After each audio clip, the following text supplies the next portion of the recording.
Hi there. Today we'll be exploring the Dart Valley Cycleway. Now, as you'd guess from the route's name, we'll more or less be following the course of the River Dart, which flows right through the delightful Southampton town of Totnes. The river also gives its name to Dartmoor. This is a there and back route, with some great sections, some less great sections, and some challenging sections.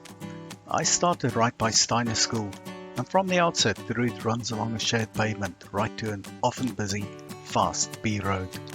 Especially if cycling with kids, consider simply starting from Shinner's Bridge instead. The route will rapidly remind you that Devon isn't flat, and you will soon face climbs of around 12% gradient. From Shinner's Bridge into Totnes the route is mostly flat though. If you wanted to get here by train, the route skirts the very edge of Totnes train station. In Totnes itself there's a section that's on-road and it can get fairly busy. If I had to cycle that section with kids, we'd all be on the pavement, cycling slowly, ready to yield to pedestrians. As you leave Totnes again, the route goes uphill. It's not a very steep hill though, and then becomes mildly undulating. When the tarred path ends eventually and the route becomes gravel, the story changes significantly and the route heads steeply uphill. In places it's a 17% gradient. That's tough enough on tar, but with road tyres on my bike I couldn't ride up there, so I had to get off and push. The annoying thing is that on the return leg you'll still need to go slow and be very careful, or risk crashing due to the diagonal erosion control beams that are across the path. Despite that, it's well worth the trip to the Durant Arms pub at the end. As you'll see, along the Sharpham estate, livestock can wander freely across the path, so do be careful. While this video can be used alone, it's meant to complement my highly detailed traffic-free route guide over on WillCycle-com. Do go have a look, the link is in the description. My traffic-free route guides contain a lot of detail and great routes for the surface, barriers, availability of refreshments and toilets, for child friendliness, social safety and more. They even include an up-to-date weather forecast and an interactive map from where you can download the GPX for the route. Also, if you enjoyed this video, please click like and also subscribe to my channel. Hope you'll join me for my next ride too. May all the winds only ever be tailwinds. Have a great ride.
here we are at the top.